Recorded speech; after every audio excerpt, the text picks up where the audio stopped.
Hello everyone. Before we jump in, make sure to hit like, subscribe to the channel, and drop a comment telling me where you're tuning in from and what time it is for you. That way, YouTube knows to keep sharing more stories like this with you. Now, let's get started. I had made the trip between our main office and the satellite office a handful of times before, usually by plane, but every now and then there was a reason to drive. Equipment, vehicles, or bulk deliveries would sometimes need to be transported, and whenever those situations came up, I was usually the first one to volunteer. I didn't mind the road time, and spending a week in the other office wasn't a problem for me. The drive itself wasn't terrible either. Long stretches of highway, some small towns along the way, and the occasional desolate road that reminded you how much space there still was in this country. It was the kind of trip that gave you a lot of time to think. This particular trip started out differently, though. I was scheduled to leave in the morning, but one of the larger items I was supposed to haul hadn't arrived yet. It was some kind of oversized copier machine that they insisted be moved to the other office in the truck I was driving. The delay dragged into the afternoon, and by the time it finally got loaded up, it was close to 3 o'clock. I knew leaving at that time meant I'd be running straight into rush hour traffic. I'd been through that mess before, and sitting bumper to bumper in a box truck was one of the most miserable ways to start a long drive. So I decided to wait it out. I hung around for another couple of hours, double-checked the loading straps, made sure the heavier equipment was secure, and by the time I finally rolled out, the worst of the local congestion had died down. Once I got clear of the city, the road opened up the way I expected. Just straight highway, a little evening light fading on the horizon, and the miles ticking away. The truck I was driving was basically a big U-Haul-style box truck we had bought used. It wasn't new, and I knew it had its quirks, but it seemed to run fine enough when I left.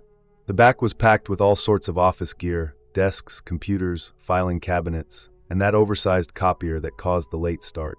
It was heavy, and I could feel the weight in the way the truck handled, but I'd driven worse. The trip carried on into the night. I made a couple of fuel stops, grabbed some coffee and snacks here and there, and for a while it was just the usual rhythm of the road. But as midnight came and went, I started to notice how empty the highway was getting. The lights of the city had been behind me for hours, and now I was deep into rural country. The kind of place where exits were miles apart, and the silence outside felt almost heavy when you stepped out of the truck. I knew there was a rest stop not far from the state border, one I'd used before. It wasn't anything fancy, just a bathroom, some vending machines, and a few dim lights around the parking lot. I decided I'd pull in there, stretch my legs, maybe wash my face, and if I felt like I needed it, close my eyes for a few minutes before pushing on. When I pulled into the rest stop, it was completely empty.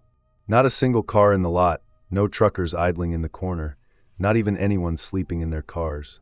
Just me, the box truck, and the buzz of the overhead lights.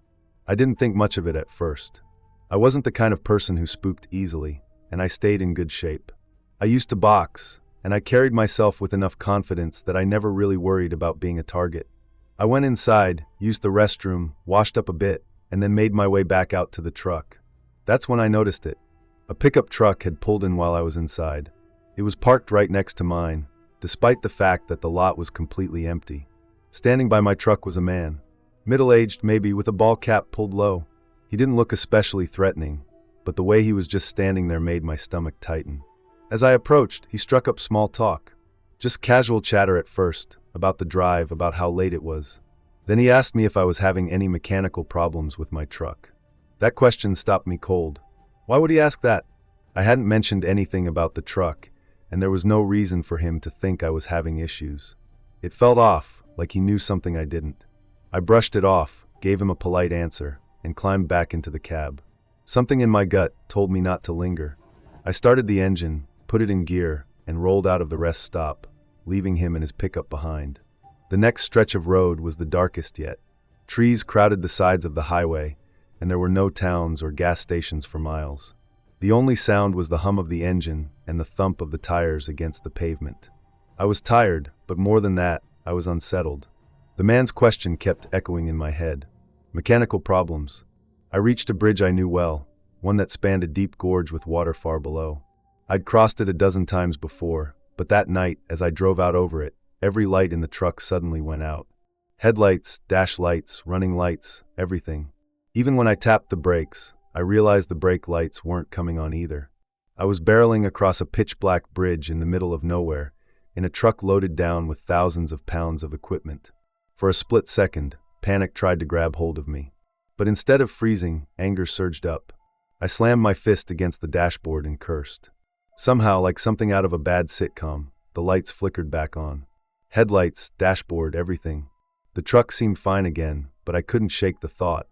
What if that guy had tampered with something? The timing was too strange to ignore. I kept driving, scanning the road for a gas station or anywhere to pull over safely. I remembered a station about 10 miles ahead, and I pushed the truck toward it. When I finally rolled in and pulled up to the pumps, I felt a wave of relief. At least I wasn't stranded on the side of the highway. But then I saw it.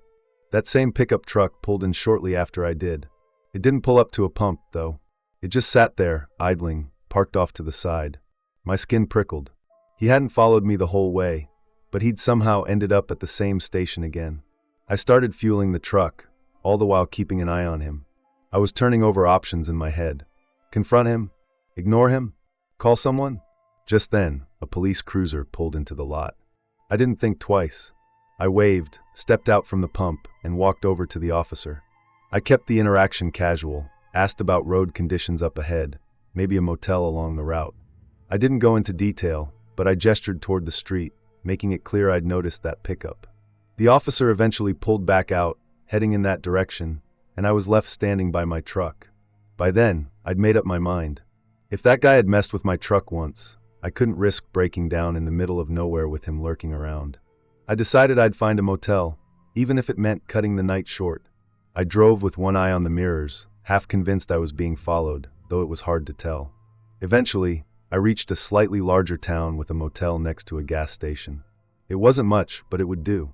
I checked in, locked up the truck, and carried my bag into the room. I kept glancing over my shoulder the whole time, expecting to see that pickup parked nearby. The room itself was simple, but I couldn't relax. I double-locked the door, checked the window, and kept peeking out into the lot. Sleep didn't come easy. I only managed short bursts, waking up every few minutes to check outside.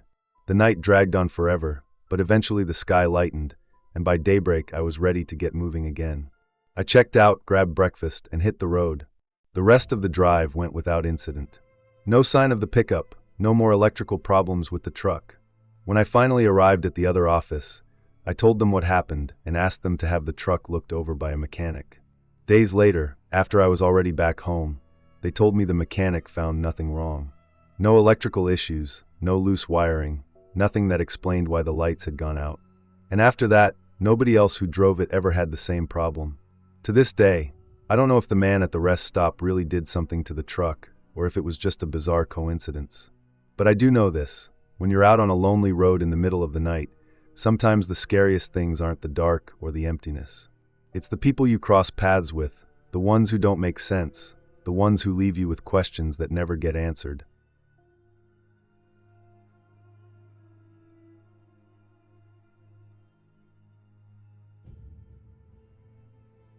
I still think about that night in the late 80s, stationed in Omaha, Nebraska, serving in the United States Air Force. Back then, I was young, full of life, and ready to enjoy every ounce of freedom that came with being away from home. My name is Tracy. My roommate's name was Tracy. And then there was Stacy, the girl we always hung out with. The three of us together were inseparable. Our names always caused confusion wherever we went. People never believed us when we introduced ourselves, thinking we were playing some kind of joke. We leaned into it, laughed about it, and wore it like a badge. Being young, carefree, and surrounded by good friends made everything feel lighthearted, like nothing bad could ever really happen to us. That weekend we had the idea to take a road trip to Kansas City. No real plan, just the thrill of the open road and the promise of fun in a new city. We piled into Stacy's car, cranked up the radio, and sang along at the top of our lungs. Windows rolled down, hair flying in the wind, and laughter so hard it made our stomachs hurt. Those were the kinds of moments that felt endless, the kind of memories that get burned into your mind because you're so alive in them. Stacy was behind the wheel, and she had a heavy foot on the gas. She always liked to drive fast, not reckless exactly, but she loved the rush. Tracy and I didn't complain. We were too busy enjoying ourselves, wrapped up in the feeling of being young and untouchable. But it didn't take long before reality caught up with us. In the rearview mirror, the flashing lights of a state trooper came into view. The laughter died almost instantly. Stacy slowed down, pulled onto the shoulder, and rolled to a stop. By the time the officer walked up, she already had her license and registration ready, sitting there with the window down like she had practiced it 100 times. I remember sitting there in the back seat, heart pounding, trying to read the man's face as he leaned down. His eyes didn't stay on Stacy for long. He looked past her, directly at me, then at Tracy, and something in his expression shifted. I can still see it in my head, the way his face hardened in an instant. Instead of telling Stacy how fast she was going, or taking her information like any normal traffic stop, he said something that made all of us freeze. He told us to follow him. His words were sharp, commanding, "Don't try to run off, or you all will be going to jail." Then he turned and walked back to his cruiser. We sat there confused. None of us understood why he didn't just write a ticket and be done with it. But he was a police officer, and we were young. The uniform, the badge, the authority, they carried weight. We didn't question it, even though alarm bells were starting to ring in the back of my mind. He pulled out slowly, and we followed. First down the highway, then onto an exit that led us away from the main road. I remember the silence in the car, the way all of us had stopped talking. The fun was gone, replaced by unease. He led us onto a dirt road, fields of corn rising on both sides, the stalks tall and close, hemming us in. The deeper we drove, the more isolated it became. My chest grew tight. Tracy's eyes met mine, wide and uncertain. Stacy kept her eyes forward, gripping the wheel tighter than I'd ever seen her grip anything before. Eventually, we came to a clearing with an old barn, weathered and beaten by years of neglect. The trooper's car rolled to a stop, and Stacy pulled in behind him. The moment our tires stopped crunching on the dirt, men began spilling out of the barn. There must have been at least half a dozen of them, all carrying shotguns. The sight hit me like ice water. My throat closed, and I couldn't breathe. Panic set in, sharp and real. The officer walked back toward us, calm as if this was all routine. He told Stacy to get out and follow him. She turned to look at me and Tracy before she stepped out, and I'll never forget the fear in her eyes. It was raw and helpless, the kind of fear that strips away all pretense. She walked with him toward his car and got in on the passenger side. Tracy and I sat there crying, holding on to each other in silence as those armed men stood just a few feet away watching us. I whispered prayers under my breath, pleading with God to protect us. The air felt heavy, suffocating, as if the cornfields themselves were closing in around us. Time stretched in that unbearable way it does when you're terrified. Every second felt like a minute, every minute like an hour. Finally, Stacy came running back from the trooper's car. She threw herself into the driver's seat, sobbing uncontrollably. She turned the key and started the car, but before she could pull away, the officer was there again, this time at Tracy's window. He leaned down, his face calm, almost casual, and asked if it was true that we were in the Air Force. Tracy answered yes.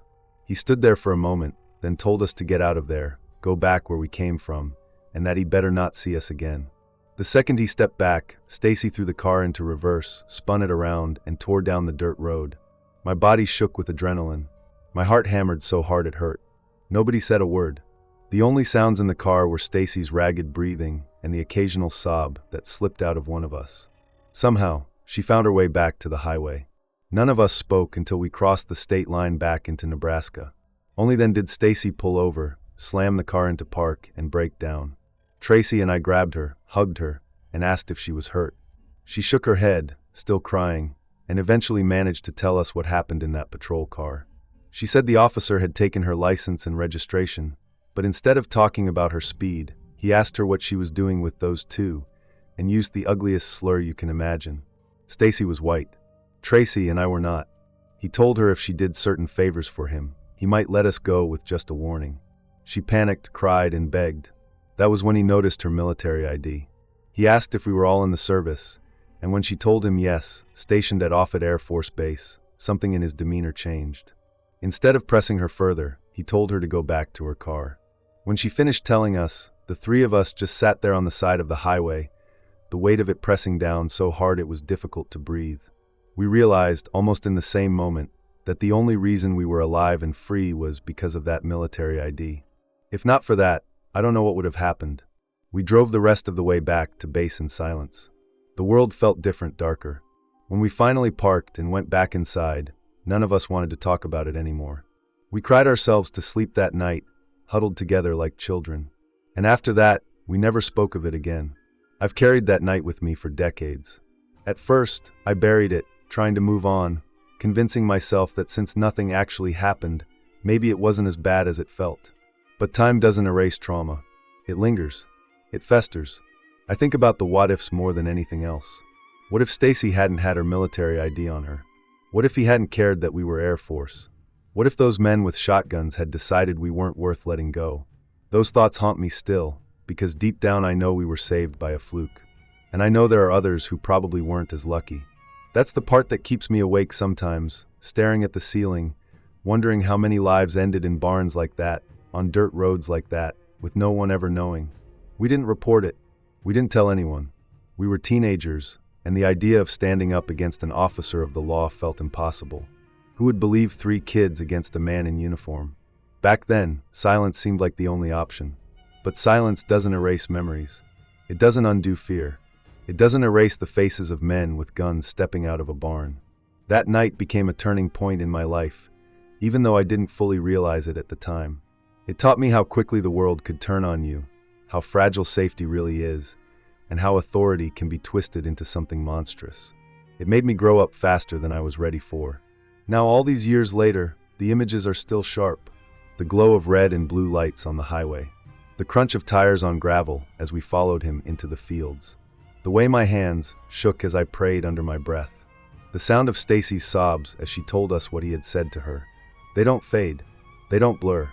They are seared into me, a reminder of how close we came to disappearing into the night. And maybe the scariest part is knowing that no one else ever knew. To the outside world, we were just 3 teenagers who took a road trip and came home. But we know the truth. We lived it, and I'll never forget it.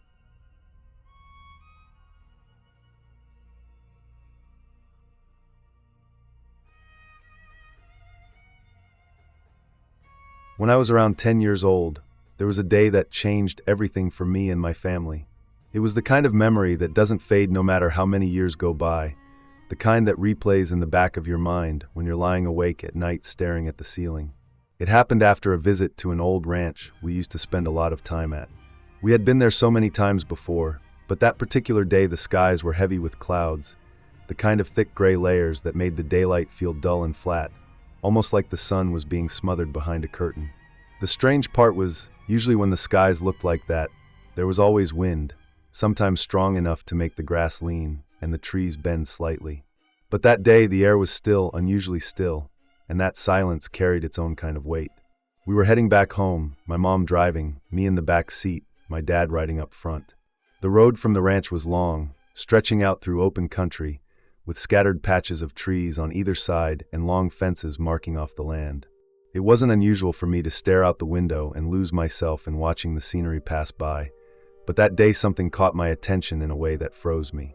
In the distance, maybe a few hundred feet from the road, there was a row of trees. Most of them stood still, their tops barely moving against the cloudy backdrop. But one of them, just one, was shaking violently. Its branches swayed and snapped around like it was in the middle of a storm, yet everything else was calm. None of the other trees, which were the exact same height and lined up right beside it, moved at all. At first, I thought my eyes were playing tricks on me. I rubbed them, leaned forward against the window, and looked again. No, it was still moving, thrashing in a way that didn't make sense. I blurted out to my mom to stop the car, my voice sharper than I intended. She slowed down, pulled over to the side of the road, and turned off the engine. The sudden silence hit hard, like the kind of silence that makes you more aware of your own breathing. We all stared at that one tree, disbelief painted across our faces. It was still shaking wildly, unnaturally, but there was no sound of chainsaws, no sign of people, and the rest of the land was dead quiet. We got out of the car, standing there with the doors open and the engine off. The air felt heavier outside, and I noticed even then how quiet it was. You'd expect at least some sound, birds, distant cars, wind through grass, but there was nothing. Just stillness, broken only by the sight of that single tree thrashing around. My dad had brought along a pair of my old kid walkie-talkies. I used to love them, even though the range wasn't great. He grabbed one and told us he'd go check it out while keeping in touch with us through the radios. It seemed like a good idea, a safe way to know what was happening. I watched him walk off the road and into the field, heading straight toward that tree. His figure got smaller as he crossed the grass, and every step he took seemed to make my stomach twist a little tighter. We kept our eyes locked on him as he got closer, the walkie-talkie crackling every few seconds when we tried to check in. He reached the spot, right up beside the tree. From where we were standing, it still looked like it was thrashing, but he radioed in that it wasn't moving anymore. That didn't make sense. We could see it swaying violently, yet he was standing right next to it, saying it was completely still. My mom told him to come back, her voice tight with worry, and that's when everything shifted. Right after the words left the radio, a scream tore through the silence, sharp and chilling, followed by a loud crash, like wood splintering or something heavy slamming down. The sound seemed to come from the distance where my dad was, but through the walkie-talkie there was nothing. Just static. We waited, frozen by shock and fear.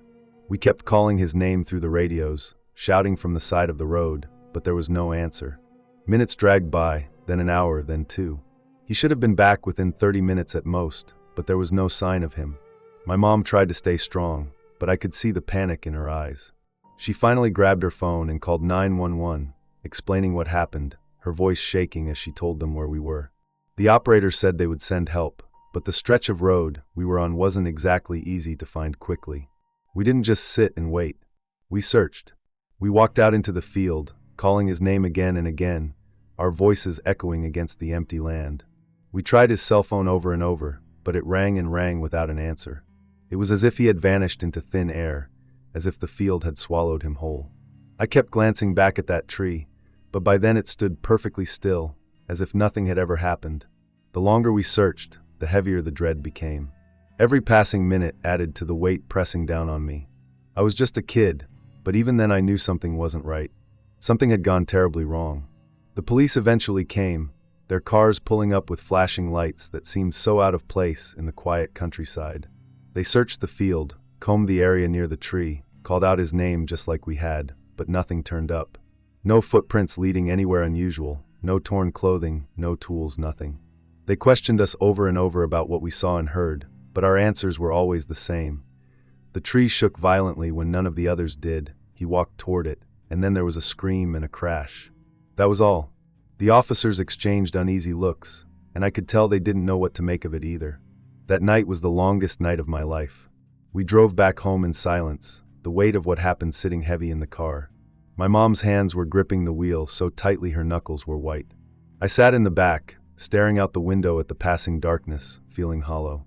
At home, we sat up all night, waiting for the phone to ring, waiting for someone to tell us they found him, and he was okay. But the call never came. Every time the phone buzzed in the days and weeks that followed, my heart leapt with hope, only to crash back down when it was never the news we wanted. Still, even now, every time my phone rings, I pick up right away, half expecting it to finally be him. The strange thing is, I've gone back over that day in my head more times than I can count. I think about what would have happened if I hadn't been paying attention, if I hadn't noticed that tree moving in the first place.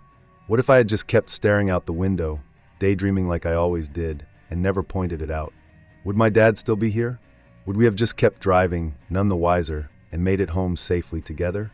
Those questions never leave me. They sit at the back of my mind, and they gnaw at me whenever I think about him. The ranch we had been at that day eventually closed down. We stopped going after that, not that we could have gone back anyway. The memory of that place became tied to loss, to confusion, to something that never made sense. I grew older, but the memory stayed sharp, as vivid as it was when I was 10. The cloudy skies, the silent air, the single tree shaking when everything else stood still. It all replays like a film stuck on a loop. I've told this story a few times, though most people don't quite know what to say when I do. Some suggest rational explanations, wind tunnels, underground vibrations, even some kind of animal, but none of it matches what I saw, what we heard, and what we lost. The truth is, I don't know what happened that day. I don't know why the tree moved the way it did, why my dad disappeared, or why the scream and the crash still echo in my head. What I do know is that it happened, and the life we had before that day never returned. Years later, I still wait. Every time the phone rings, every time an unknown number flashes on the screen, I answer. There's always a part of me that hopes against reason that it'll be him on the other end, that somehow he'll explain everything and we'll have our lives back. But deep down, I know that call isn't coming. The tree stood still when they searched it, the field held no answers, and my dad never walked back. All I'm left with is the memory of a cloudy day, a shaking tree, and the hollow space where my father should have been. And no matter how many years pass, that silence, that waiting, never goes away.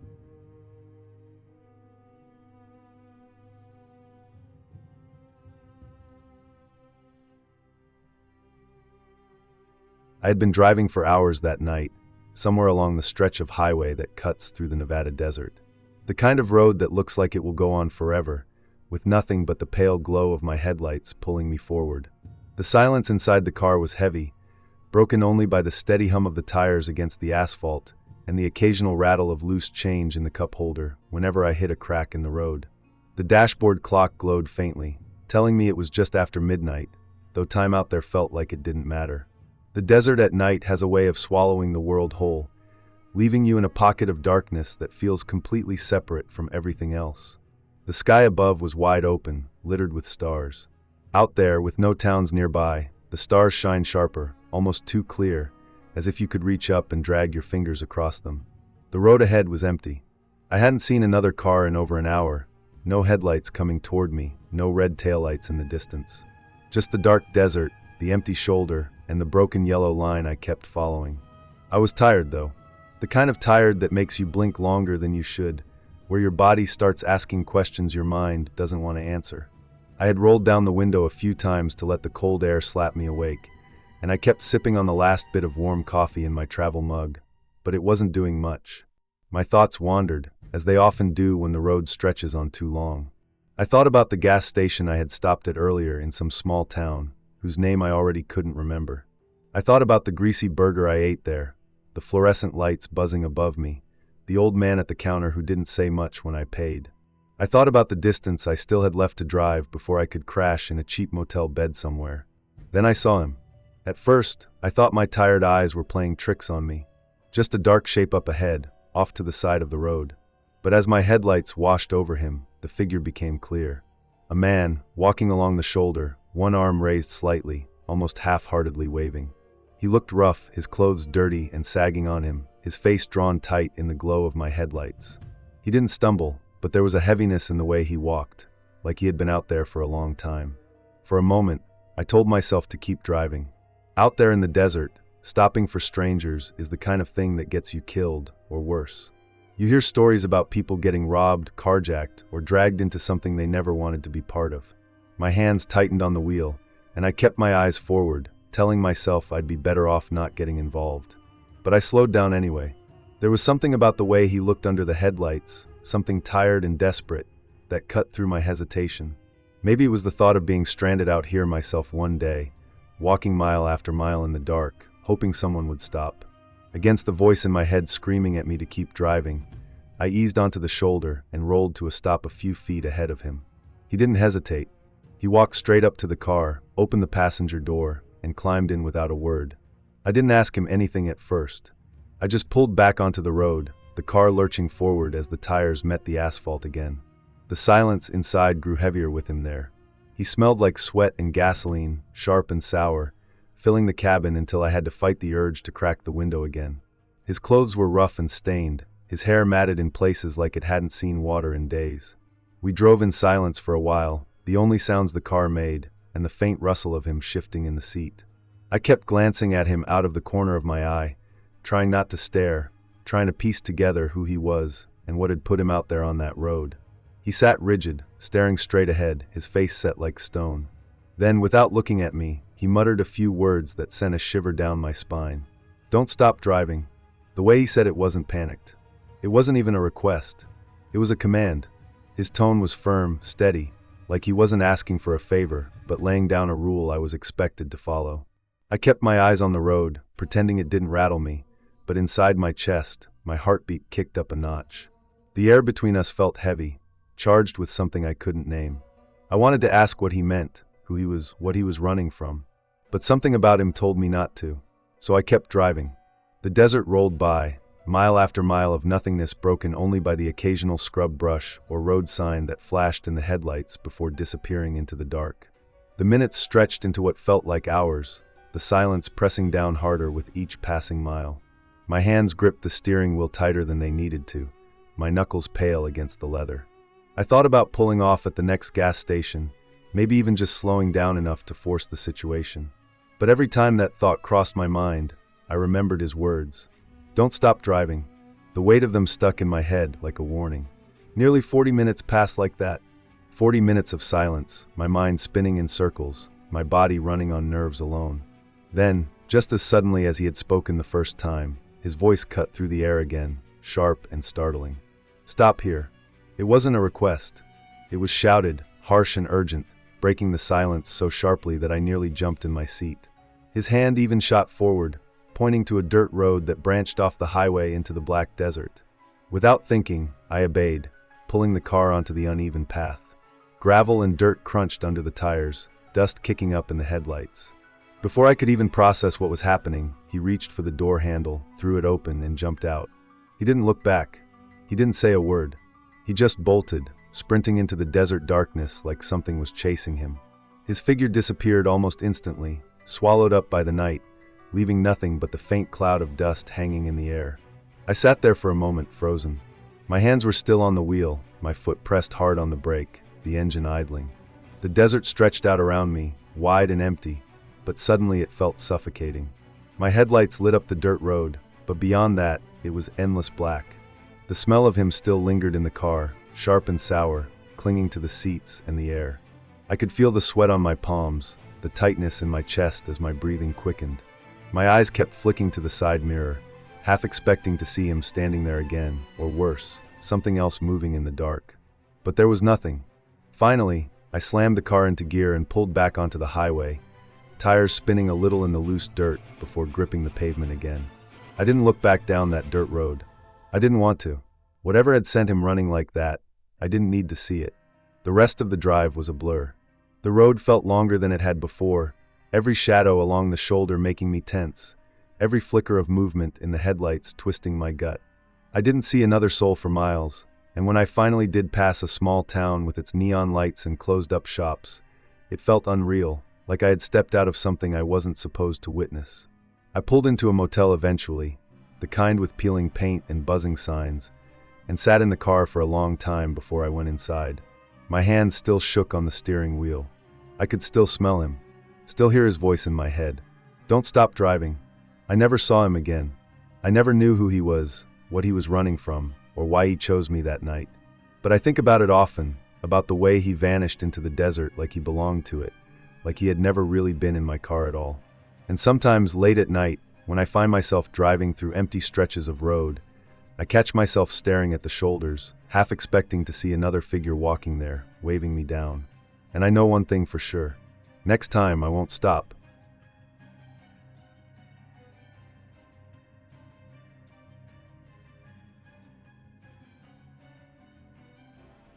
I had been on the road for nearly 12 hours that day, working my way across the country in the middle of summer.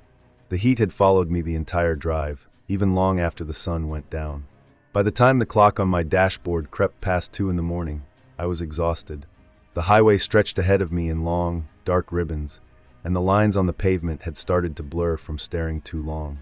My eyes burned, and I knew I had to stop before I pushed myself too far. When I saw the small green sign for a rest area, I felt relief.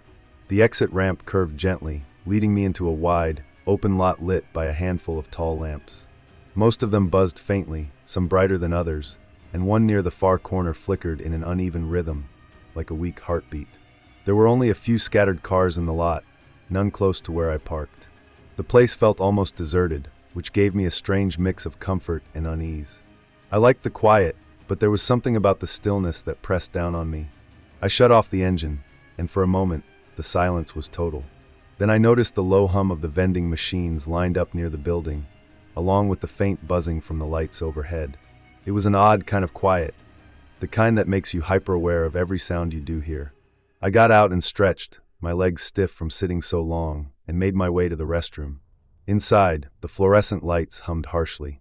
The place smelled faintly of disinfectant, like it had been cleaned earlier in the day, but the edges of the stalls and corners of the floor carried the faint, sour odor of urine that never quite washed away.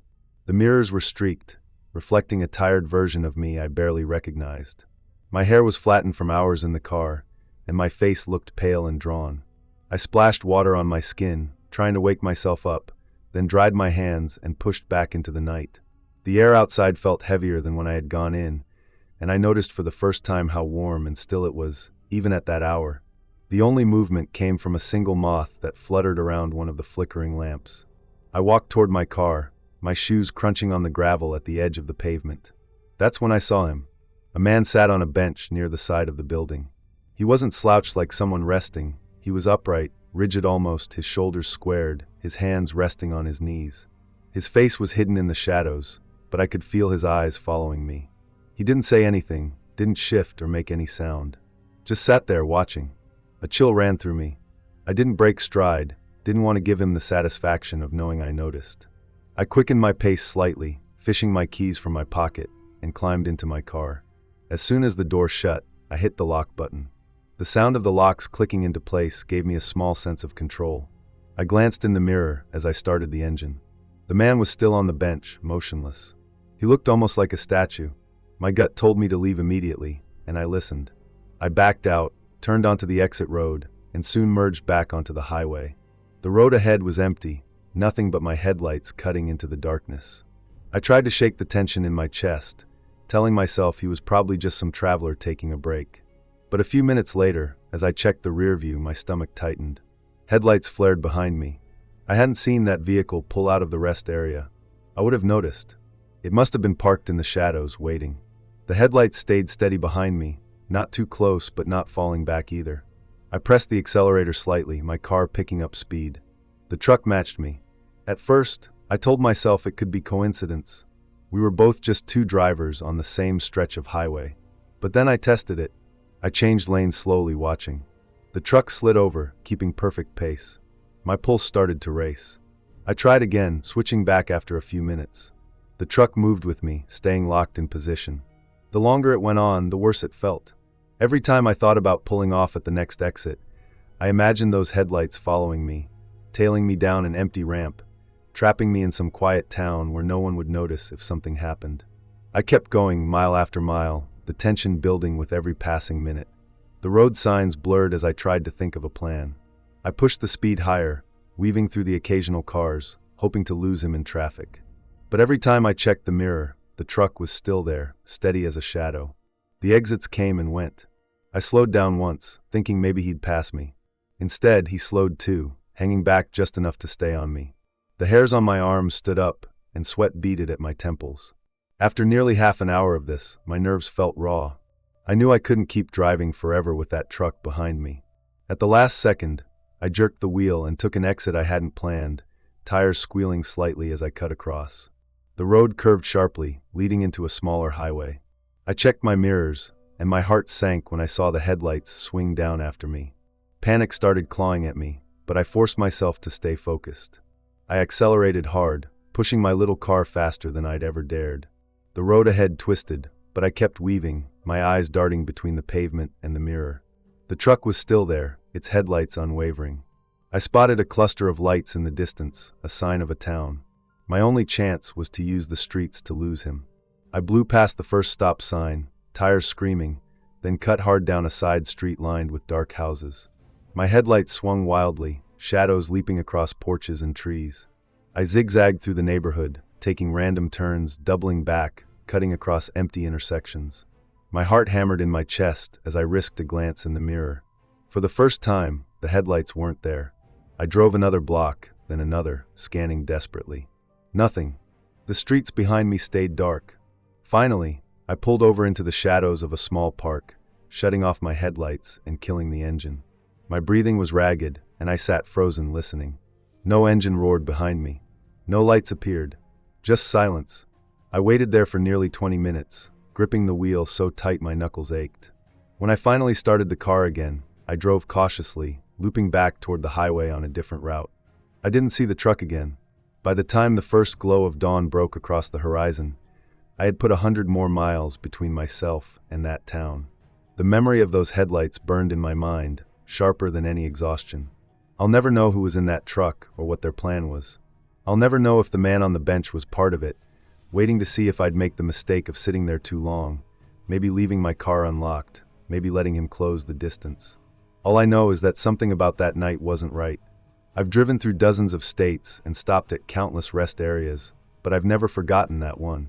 Even now, years later, every time I pull off the road late at night, I feel the weight of unseen eyes on me. I check my mirrors more often than I used to. I keep my car doors locked the moment I get inside. And sometimes, when I see headlights in the distance behind me, steady and unblinking, I can't help but remember that summer night and wonder just how close I came to something I'll never fully understand.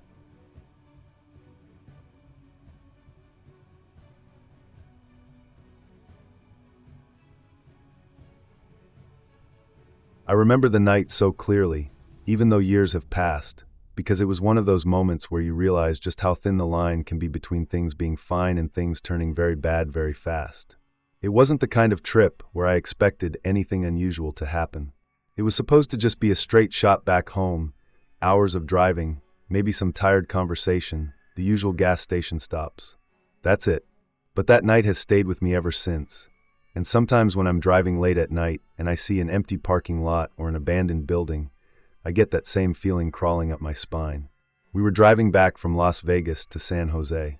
My friend was behind the wheel, and I was in the passenger seat, stretched out a little bit, legs cramped but trying to get some rest.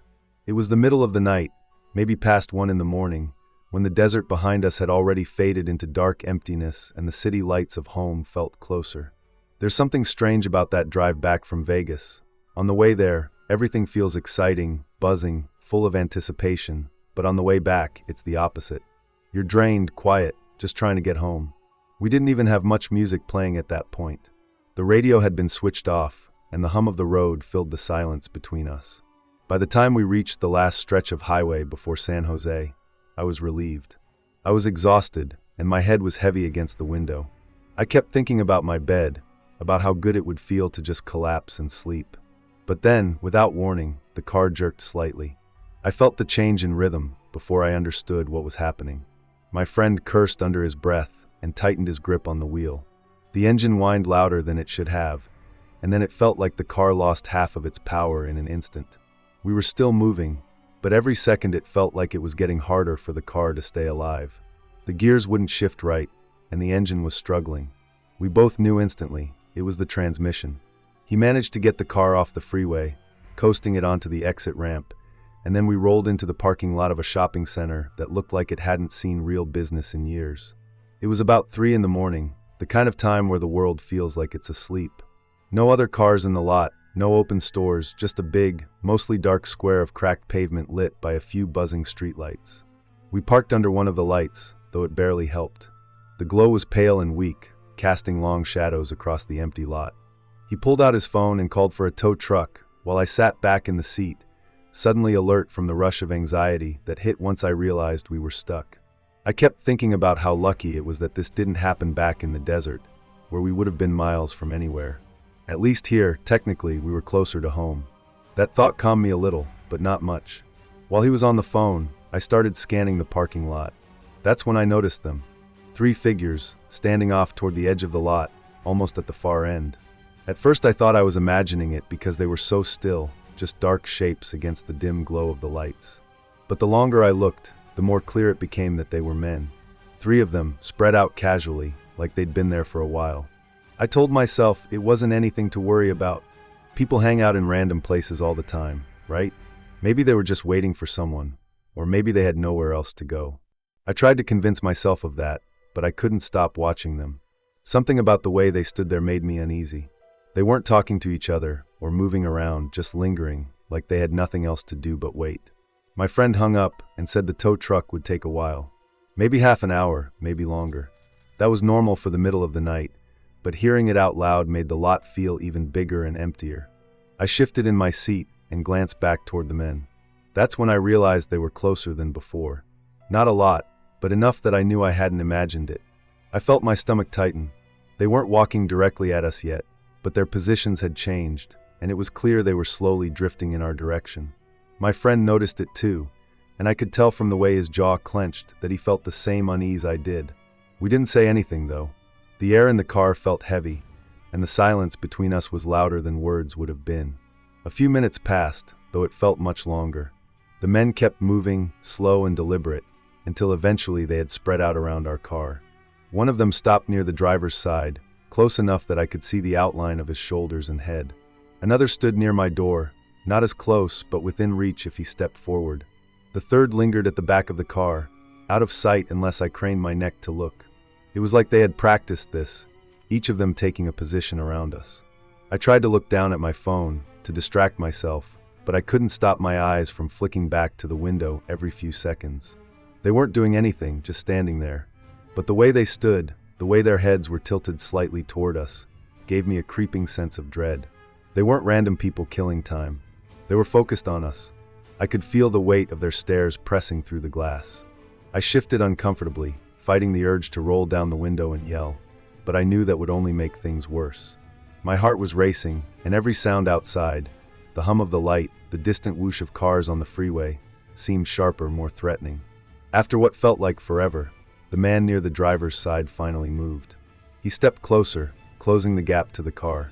I saw him lean slightly toward the window, his face still in shadow, and for a second I thought he might try the handle. Instead, he just stood there, looking in at us. My friend didn't roll down the window all the way, but cracked it just enough to respond. The man's voice was low, asking if we had money. My stomach knotted instantly. My friend shook his head, kept his voice steady, said we didn't. The man stood there for a moment, silent, and then stepped back to where he had been before.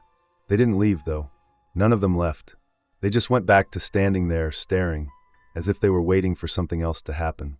The minutes dragged by after that. I couldn't keep my hands still. My palms were sweating, and I kept adjusting how I sat in the seat, shifting back, pressing myself against the door, anything to make the feeling of being trapped less overwhelming. My mind was racing through scenarios, all of them bad. What if they decided to break the window? What if they tried the doors? What if the tow truck didn't come in time? The waiting was almost worse than if they'd just done something. Every second was stretched thin, the tension pulling tighter and tighter. My friend kept his eyes forward, knuckles white on the wheel, like if he just ignored them long enough, they'd disappear. But they didn't. Finally, after what must have been 20 minutes, maybe more, they began to drift back. Not all at once, but slowly, like they'd gotten bored. One turned first, walking back toward the darker part of the lot. Then the others followed, step by step, until they were back where they had started, silhouettes in the distance. They didn't leave the lot entirely, but they stopped paying attention to us. The tow truck eventually pulled in, its headlights cutting across the empty pavement, and I don't think I've ever felt such relief in my life. The driver hooked up the car while we stayed inside, still tense, still watching the shadows at the edge of the lot. The men didn't come back toward us, but I could feel their presence even as we pulled away. When we finally got home, hours later, I lay in bed wide awake. My body was tired, but my mind kept replaying the scene over and over. The stillness of those men, the way they had surrounded us, the long silence broken only by that single question about money. It could have gone so differently. They could have forced the doors open, or worse. But they didn't. They just waited, and then they left. Even now, I don't know what they really wanted. Maybe it was just money. Maybe it was worse. What stuck with me wasn't what they did, but what they didn't do. That strange, drawn-out waiting in the middle of the night, in an empty parking lot, under weak buzzing lights. It was like being caught in a moment that could tip either way, safe or dangerous, and not knowing which side you'd land on until it was over. And when it was over, I felt lucky. Lucky the tow truck showed up when it did. Lucky nothing escalated. Lucky that the worst part of that night was the waiting, and not something far darker. But the unease never really left me, and sometimes, when I pass through a dark lot late at night, I feel that same tension return, like a shadow that never really goes away.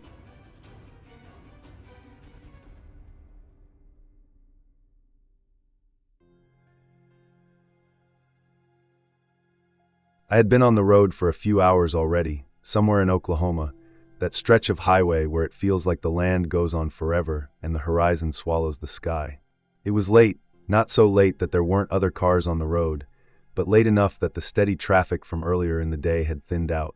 The sun had dropped behind me a long time ago, and now everything outside my windshield was washed in the glow of my headlights, a pale cone of light cutting through the dark. The hum of the tires on the asphalt had that hypnotic rhythm, and the occasional green highway sign would flash by, glowing like a beacon in the night. I wasn't in a rush, but I kept a steady pace. Around 75 most of the time, maybe easing up if the road curved, or if I saw the red glow of taillights ahead. At first, I didn't notice the car behind me. I think it was a few miles back, maybe after I passed through a small town where the gas stations and diners looked like they hadn't been updated in decades. But eventually, it registered that the same pair of headlights had been there for longer than felt normal. It's not unusual to see the same vehicle for a while, especially on those long stretches of highway where people fall into the same rhythm. But what struck me was how closely they seemed to stick to whatever I was doing. I tapped my brakes once, just lightly, and I noticed their headlights dip in response a second later. I sped up a little, maybe 5 miles an hour, and sure enough, the headlights stayed glued in the same spot in my rearview mirror, like a shadow that refused to go away. I told myself it was nothing, just coincidence. Maybe they weren't even paying attention to me. Maybe they were on cruise control, and it just lined up with my speed. I tried to shake it off, but the longer it went on, the harder it was to ignore. Every small thing I did, they did too. Minutes dragged. 5, 10, 15. I kept glancing at the clock, then back to the mirror, hoping to see those headlights turn off at an exit or fade back in the distance. But they stayed steady, always the same distance away, always there. By the time I realized it had been nearly 30 minutes, my chest felt tight. I rolled my shoulders, shifted in my seat, tried to calm the heat rising under my skin. I didn't want to panic. I didn't want to assume the worst. But it was impossible to deny that this wasn't random anymore. Nobody follows someone that long by accident. I thought maybe if I exited, I could shake them. I didn't even know where I was going to get off, but the next sign showed an exit in 2 miles, so I decided that was it. When it came up, I eased into the right lane, my signal clicking softly, and sure enough, the car behind me slid over too. My stomach sank. The off-ramp curved down and around, leading to a darker stretch with no lights. Just a narrow road that probably led to some small town or farm roads. I could feel my heart beating in my throat as I took the curve slower than I normally would, hoping to buy time, maybe force them to pass me. But they stayed right there, their headlights washing across my mirrors. That's when I made a decision I didn't even think through fully until I was doing it. As the ramp curved, just before it ended, I jerked the wheel back to the left and swerved hard onto the divider that led back up to the highway. My tires screamed against the pavement as I forced my car back onto the main road. The whole car shook, and I gripped the wheel so hard my knuckles went white. In my mirror, I saw the other car stuck on the ramp, their headlights slowing to a stop on the shoulder just past the curve. They didn't chase me back up. They didn't try to catch up. They just sat there, pulled over, like they were watching me drive away. For the next few miles, my hands trembled on the wheel. I kept glancing at the rearview mirror, half expecting those headlights to reappear, weaving through traffic to find me again. Every pair of lights that appeared behind me made me sweat, my throat tightening until I could finally make out the shape of a pickup or a sedan that clearly wasn't the same car. But the fear didn't let go. The highway felt different after that. It wasn't just an empty stretch of road anymore. It felt like a trap. Every shadow seemed sharper. Every car felt like it could be the one. I realized how alone I really was out there. Mile after mile of nothing but flat land and dark sky. No houses, no people, no one to notice if something went wrong. I tried to calm myself by focusing on the road, counting the reflective markers as they flicked past under my headlights. I told myself I'd shaken them. They were gone. Whoever it was, they'd lost their chance. But that didn't stop the unease that clung to me. My body stayed tense, my shoulders tight, my eyes scanning every possible detail in the mirror. When I finally pulled into a gas station an hour later, I parked under the brightest lights I could find. My legs felt shaky when I stepped out. I walked around my car, pretending to check the tires, just to make sure I wasn't being watched. The station itself was nearly empty, just one guy at a pump on the far side, and the cashier inside, staring down at his phone. I went inside, grabbed a coffee I didn't need, and lingered longer than necessary, just to give myself a break from the road. My reflection in the glass door looked pale, the tired lines around my eyes deeper than usual. When I finally got back in the car, I checked the mirrors 3 times before pulling out. The drive from there on wasn't much easier. Even though I never saw the same car again, I couldn't shake the feeling that it could be out there, somewhere in the darkness, waiting for me to let my guard down. Every pair of headlights that appeared in the distance made my pulse jump. I kept imagining pulling into another exit, another lonely road, and finding them there ahead of me. By the time I reached my destination, it was well past midnight. I pulled into the driveway and sat there with the engine running for a long moment, just listening to the sound of it, staring into the mirror at the empty street behind me. My muscles ached from how tightly I'd been gripping the wheel for hours. I finally turned the engine off, the sudden silence pressing in like a weight. As I sat there in the dark, I realized how easy it would have been for that night to end differently. If I hadn't swerved back onto the highway, if I had taken that exit all the way, if I had stopped somewhere lonely instead of pushing through. I never knew who was in that car or what they wanted, but I knew without a doubt it wasn't anything good. Even now, when I drive at night, I catch myself checking the mirror more than I should. Every time I see a pair of headlights linger a little too long, I feel that same tightness in my chest, that same crawling fear along my spine.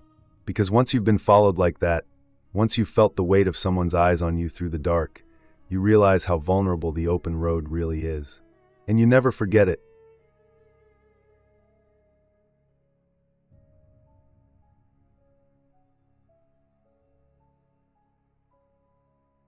I had been driving for hours that night, the kind of stretch where the road seems endless, and the only thing keeping you company is the steady hum of tires against asphalt.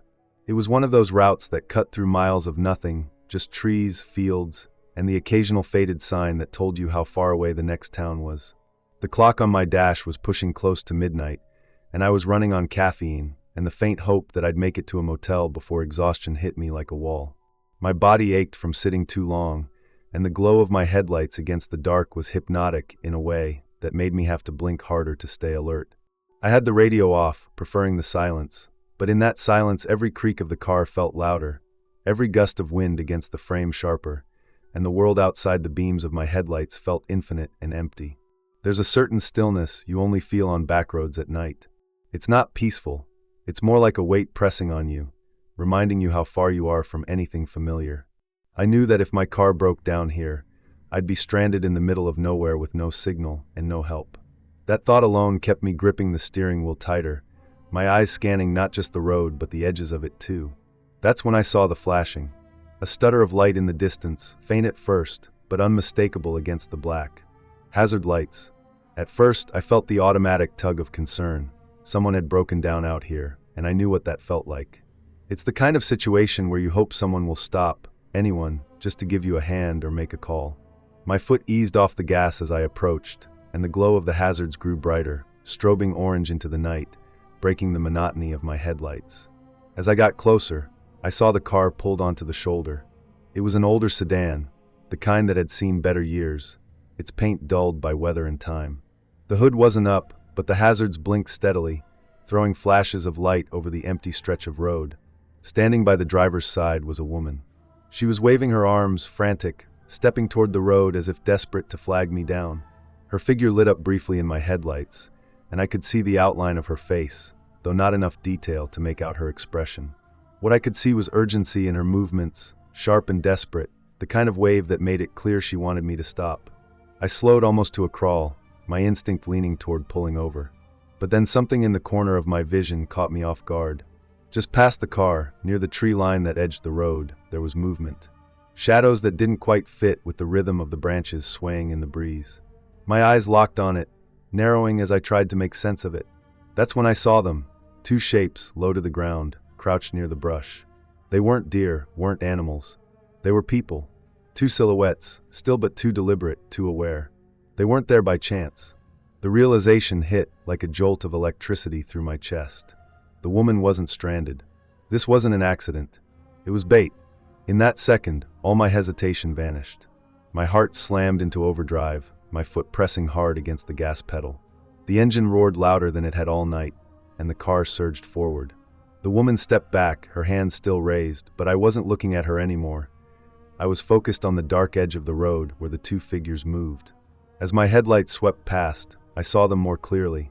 Two men stepping out from behind the brush, tall, heavy silhouettes that didn't look surprised at all. They looked ready. The flash of my headlights caught their faces for a split second.